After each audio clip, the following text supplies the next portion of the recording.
Egypt के Suez नहर में लगा जाम 29 मार्च को खुल गया है। 400 मीटर लंबे और 2 लाख टन भारी कंटेनर जहाज एवर गिवन के फंसने से समुद्र में दोनों ओर लंबा जाम लगा हुआ था।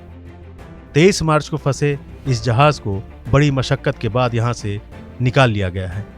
मेडिटेरेनियन सी को रेड सी से जोड़ने वाली इस सुएज नहर में जाम लगने से दुनिया के सबसे व्यस्त व्यापारिक मार्गों में से एक पूरी तरह से ठप पड़ गया था और इसका असर दुनिया भर के व्यापार पर पड़ा। एक अनुमान के मुताबिक इस जहाज के फंसे होने से हर घंटे 2900 करोड़ रुपए का नुकसान हो रहा था। अगर इस जहाज को निकालने में कुछ दिन की देरी और हुई होती तो दुनिया भर का धंधा मंदा पड़ सकता था। पेट्रोल के दामों के साथ साथ रोजमर्रा का सामान भी महंगा हो सकता था। सवाल ये कि कैसे एक जहाज दुनिया भर के लिए आफत बन गया। क्या है सुएज नहर की कहानी, चलिए आपको बताते हैं। यह जहाज यानी एवर गिवन चीन से माल लादने के बाद नीदरलैंड्स के पोर्ट रोटेरडम जा रहा था। जब यह जहाज रेड सी को पार कर सुएज नहर में घुसा तब हवा के तेज बहाव की वजह से वो घूम गया और वहीं फंस गया। जहाज के दोनों छोर नहर के 2 किनारों पर पहुंच गए और इसके तिरछा होने से ये रास्ता पूरी तरह से ब्लॉक हो गया। इस रास्ते के ब्लॉक होने से लगभग 367 जहाज और फंस गए। इन जहाज़ों पर क्रूड ऑयल से लेकर मवेशियों के खाने तक का सामान भरा था। आप सुएज नहर की अहमियत का अंदाज़ा इस बात से लगा सकते हैं कि यहाँ से हर दिन लगभग 50 जहाज निकलते हैं, जिनके जरिए रोज़ाना करीब $9.5 अरब का सामान ट्रांसपोर्ट होता है। बात देश की करें तो भारत का यूरोप, नॉर्थ अमेरिका और साउथ अमेरिका के साथ सुएज नहर के रास्ते सालाना व्यापार $200 अरब का है। ग्लोबल ट्रेड में इस रूट की हिस्सेदारी 12% है। एशिया को यूरोप से जोड़ने वाली इस सुएज नहर की लंबाई 193 किलोमीटर है। इस नहर की सबसे ज़्यादा अहमियत इसकी लोकेशन की वजह से है। ये वो जगह है जो यूरोप को इंडियन ओशियन, अरेबियन सी और एशिया पैसिफिक देशों से जोड़ती है।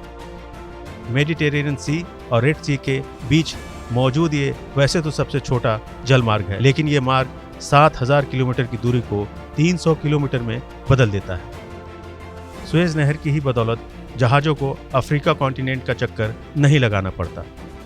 इस रास्ते की वजह से माल ढुलाई करने वाले जहाज़ों को कम समय तो लगता ही है, खर्च भी कम आता है। लेकिन क्या आपको पता है कि हज़ारों किलोमीटर का सफ़र बचाने वाली सुएज नहर प्राकृतिक नहीं है? जी हाँ, सुएज नहर कोई प्राकृतिक नहर नहीं है, इसे इंसानों ने बनाया है। सन 1798 में इजिप्ट पर हमले के बाद मेडिटेरेनियन सी और रेड सी को जोड़ने वाली नहर के बारे में सबसे पहले नेपोलियन ने सोचा था और इसके लिए उसने सर्वेयर की एक टीम भी बनाई। लेकिन उस टीम ने नेपोलियन को बताया कि रेड सी मेडिटेरेनियन सी से कुछ 30 फीट ऊंची है, इसलिए अगर नहर बनाई तो नाइल डेल्टा में बाढ़ आ सकती है। सर्वेयर की टीम की इस रिसर्च के बाद नेपोलियन ने इस पर काम नहीं किया। दशकों बाद 1854 में फ्रांस के राजदूत लेसिप ने सुएज नहर बनाने की योजना पर काम करना शुरू किया। इसके बाद 1858 में सुएज कैनाल नाम की कंपनी की स्थापना की गई। इस कंपनी को काम पूरा होने के 99 साल बाद तक नहर ऑपरेट करने का अधिकार दिया गया। इंजीनियर्स की एक इंटरनेशनल टीम तैयार हुई। साल 1859 के अप्रैल महीने में इसका काम शुरू किया गया। उस वक्त ज़्यादा उपकरण मौजूद नहीं थे, तो मजदूरों ने इसे हाथों से बनाया। 1869 में सुएज नहर बनकर तैयार हुई और इसे इंटरनेशनल यातायात के लिए खोल दिया गया। साल 1876 में नहर को और बेहतर बनाने का काम शुरू हुआ। इसके बाद इस रास्ते का खूब ज़ोरों शोरों से इस्तेमाल होने लगा। वैसे आपको बता दें कि ये पहली बार नहीं जब सुएज नहर का रास्ता कारोबार के लिए बंद हुआ। साल 1967 की बात है, जब इजिप्ट, सीरिया और जॉर्डन की इजराइल से लड़ाई चल रही थी। यह जंग सिर्फ 6 दिन चली थी और इसलिए इतिहास में इसका जिक्र 6 डे वॉर नाम से होता है। दोनों पक्षों की गोलाबारी के बीच 15 कमर्शियल जहाज सुएज नहर में फंस गए थे। जंग तो 6 दिन में ख़त्म हो गई, लेकिन सुएज नहर 8 सालों के लिए बंद हो गई और वहाँ फंसे 15 जहाज़ों में से एक डूब गया और बाकी के 14 जहाज 8 सालों के लिए वहीं खड़े रह गए। आपको कैसा लगा हमारा ये वीडियो, कमेंट सेक्शन में ज़रूर बताएं। देश और दुनिया की तमाम खबरों के लिए बने रहिए हमारे साथ।